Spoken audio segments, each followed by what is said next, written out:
Hello my dear students, welcome to our science class. From today we are starting with the new chapter, that is matter around us pure? In this chapter we will be learning about what is a mixture, where we will be discussing about the types of mixture on the basis of their nature and the composition. Okay, next topic will be about the solution, where we will be discussing about the suspension, colloidal solution and concentration of a solution. Next we have to discuss about the variety of methods to separate the components of the mixture. After that, we will be discussing about physical and chemical changes, and at last, we will be discussing about the classification of pure substances into elements and compounds. So, in short, in this chapter, we will be learning about the types of mixture, the types of solution, and the types of pure substances. Am I clear? So, let us begin with the chapter. Do you have any idea what is the meaning of matter? Yes, exactly. The matter is anything which has mass and occupies space. And the matter can be solid, liquid or gas. We have already done the discussion about the same in the first chapter also, isn't it? Now the matter is made up of two types of substances. That is, the matter which is present in our surrounding is made up of either pure substances or impure substances. The name itself tells us that something is made up of only same type of substances, I can say, and impure means so many impurities must be present. Or maybe I can say that when these pure substances will be mixing with each other, they will be forming impure substances or mixtures. Further, pure substances are classified into elements and compounds, and these elements are further classified into metals, metalloids and non-metals. Okay. Further, these mixtures are classified into two groups, that is homogeneous and heterogeneous mixture. Further, they are given the classification into two solution, colloids and suspension. So this is the small summary of the entire chapter. Okay, today we will be beginning with the mixtures. Okay, how these impure substances are formed? Just before a minute I said, they are formed by just mixing two or more pure substances, that is the components, such that each substance retains its own chemical identity. Means here we can say when two or more pure substances, they are physically mixing with each other. They are present only physically with each other. They are not combining chemically with each other. They are showing their own chemical identity. Okay, they are called as mixtures. Further, as we have said that it is classified into two groups, that is homogeneous and heterogeneous mixture. Now have a look at this. Yes, which or what is the figure about? What is the picture about? It's a lemonade, isn't it? And here if we will say, it is the mixture of oil and water. Now here lemonade everybody has seen, isn't it? नींबू पानी हम सब ने पिया है. So is it like the way we can see distinct boundaries, two different layers in this particular glass? Are we able to find any such type of boundaries here? No, we can't see the distinct or visible boundaries in case of lemonade. Right? Now if I will disturb this particular layers, what will happen in case of oil and water? Yes, the molecules of oil, they will start getting, they will start moving here and there. That is, a kind of instability of the mixture can be seen. Whereas in case of homogeneous mixture, the mixture is very stable. If I will have a cup of entire glass of lemonade, a spoonful of lemonade, 2-3 spoons of lemonade, is it going to taste the same? Yes. Why? Because the composition is uniform throughout the mixture. the components, the constituents which are present in the lemonade, all those particles are completely suspended in the entire mixture, entire bulk. That is why it is having the uniform composition, whereas in case of this glass, the uniformity is not seen. If you will disturb the mixture, the molecules, the particles, the constituents will get disturbed. So it is unstable, no uniformity will be seen, right? Now if we talk about the separation methods, is it possible for us to separate the constituents easily in case of lemonade? अगर मैं आपको बोलूँगी कि आपको sugar separate करना है, salt separate करना है, लेमन जूस निकालो, पानी निकालो, is it possible for you to do that? No, ऐसा नहीं possible है. Why? Because the particles are completely suspended in the mixture. मगर यहाँ पे तो distinct layers are seen. That is why the separation is quite possible by using any of the physical methods, right? So this is all about homogeneous and heterogeneous mixture. Here I have enlisted the points of differences in between both the types of mixture. Okay, this is given for your reference. Please note it down in your book or wherever you want to note down. It is very important for exam. Okay. Now let us talk about what is a solution. We all know how can we prepare a solution. एक solution को कैसे बनाते हैं? Yes? Any idea? Now here, what is being dissolved in water? Salt को पानी में dissolve किया है. किसको किस में dissolve किया है? मैंने salt को पानी में dissolve किया है. So the more quantities of water and less quantities of salt. Salt को मैंने dissolve किया है पानी के अंदर. So here the salt is considered as the solute part and water is considered as the solvent part. So we can say that a solution is made up of two components, solute part and the solvent part. Solute part is the one which is added in smaller quantity, whereas solvent is the part which is added or which is present in the larger quantity. Am I clear? So you can just go through it. What is the solute? The component of the solution which is dissolved in the solvent and which is present in the lesser quantity. It is called as solute. And what about solvent? The component of the solution that dissolves the other component in it and which is present in a larger quantity is called the solvent. Am I clear? Now let us discuss about the classification of solution. The classification of a solution is done by three ways. One, on the basis of amount of solvent present. Second, on the basis of amount of solute present. And third, on the basis of size of particles present in the solution. Okay. So as per the quantity of solvent, the solution is classified into three groups: solid solution, liquid solution and gaseous solution. Next, on the basis of solute present, it is divided into three groups: unsaturated, saturated or concentrated and dilute solution. And the last is on the basis of size of particles, the solution is divided into true solution, colloids and suspension. Please prepare this flowchart in your book for your reference. You can do it in your textbook also, but it is very necessary for you to remember all the three classification and on what basis the classification is done. Am I clear, beta?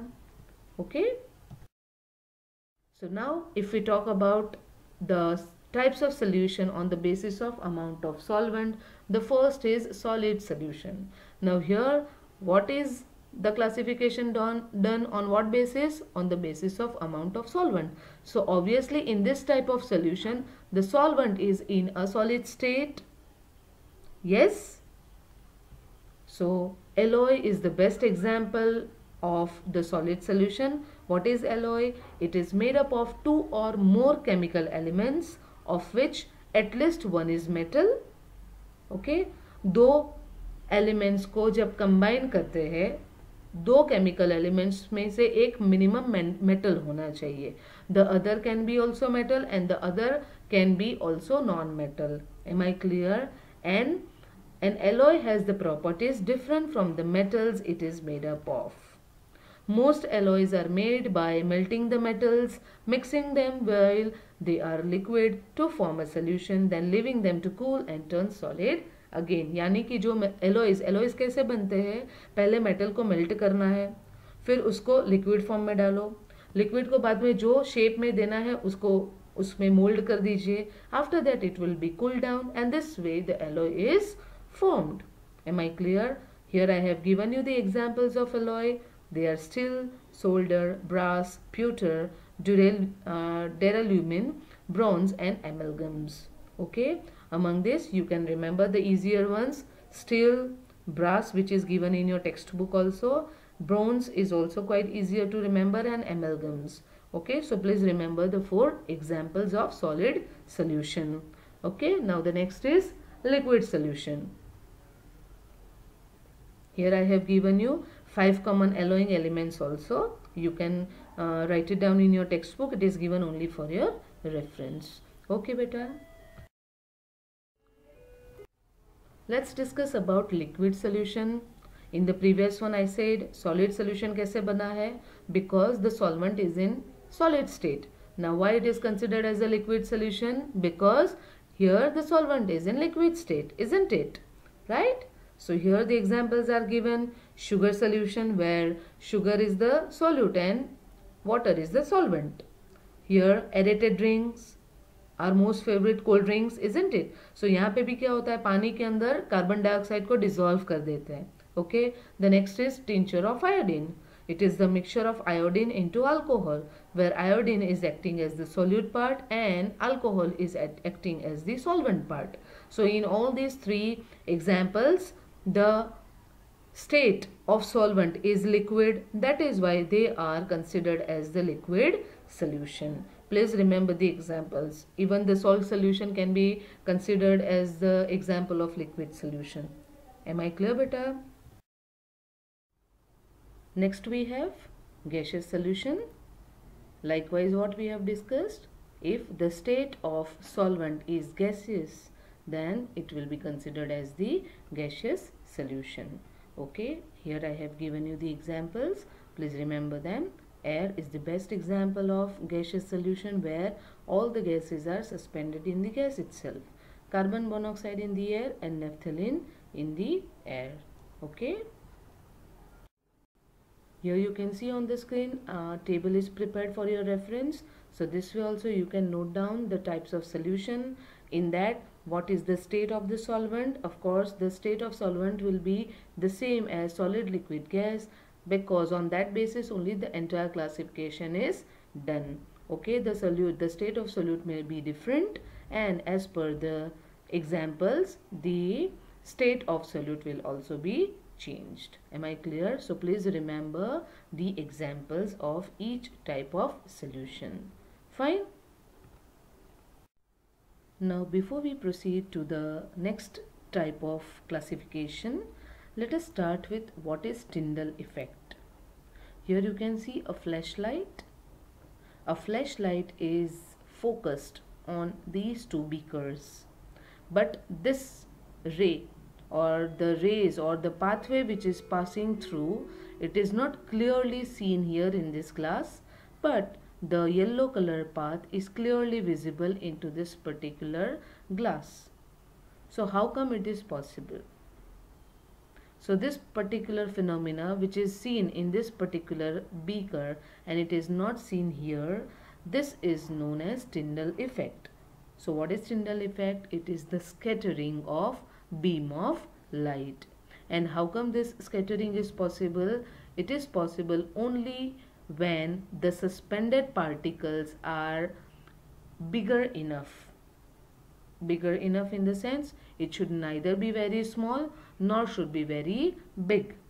It should be enough in size which are able to scatter the beam of light. Okay, here maybe the solution which is given or which is taken in the particular container, the size of the particles might be possible. They are very, very tiny. They are very small, through which these rays cannot pass through. and that is why the scattering or that path which is seen here, it is not visible over here. Okay, so what is Tyndall effect? It is also known as Tyndall phenomenon, which is the scattering of a beam of light by a medium containing small suspended particles. This effect is named for the 19th century British physicist John Tyndall. He was the first person who observed and studied this effect extensively. Now, in our day-to-day life, we have also seen such effect in our surrounding. Have a look at this. We have gone through this. We have seen this, right? When we have visited hill stations, right? Even near the beach side, we can see these type of rays are seen, which gives us a very mesmerizing experience. Isn't it? Mesmerizing experience, right? So, in the forest, mist contains tiny droplets of water which act as the particles of colloid dispersed in the air, and they are big enough to scatter the beam of light. So when the sunlight enters the dense forest, the rays of light pass through these particles of colloids present in the air and they get scattered. Due to the scattering of light, the path of sun ray is clearly visible. Hope this is clear to you. One more thing, have a look at this. We have seen such things also, right? Here, through the ventilation, we can see the sun rays are entering the room, right? But even if minor hole is present in the windowsill, through that hole also we have noticed such type of ray of light entering our room, right? So how come it is possible? It is because of the smoke or dust in the room. Okay, and they will make this light visible, which are entering through the windowsill. Am I clear what is Tyndall effect? Okay. Now let us discuss about the type of solution on the basis of size of particles. We already know in three groups the solution is classified, that is true solution, colloids and suspension. Isn't it? Right? Now here you can see three samples are given, three pictures are seen. Now first is copper sulfate solution, which is bluish in color, milk, which we consume on almost on the daily basis, and this sample soil in water. When we dissolve some of the soil sample in water, after certain period of time such type of visibility is observed, right? Now if we compare all these three,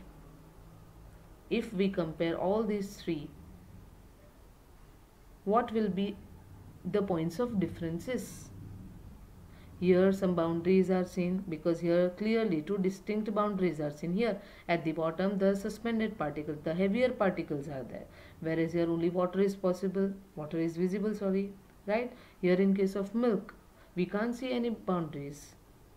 Yes, we can't see any boundaries because it is quite stable. Here in case of copper sulfate solution also no visible boundaries are seen. So among these three, only the visible boundary is seen in this type of mixture, which is known as suspension. Yes, if you recall, in homogeneous and heterogeneous, which type of mixture is having the distinct boundary? Exactly, heterogeneous. So here we can say that soil plus water, which is also known as suspension, it is heterogeneous in nature because the boundaries are seen. Whereas here, no doubt the boundary is not seen in milk, but still it is considered as a heterogeneous mixture. Here no boundary is seen, that is copper sulfate solution. It is quite clear. It is homogeneous in nature. Because it is homogeneous, it is stable in nature. This is unstable in nature. That is, if we keep as it is solution of copper sulfate powder, we will not be able to see copper sulfate powder sinking to the bottom or settling at the bottom. It will remain suspended throughout the medium. Whereas here, when the soil sample was dissolved in water after a certain period of time, the heavier particles have settled down. That is, it is quite unstable.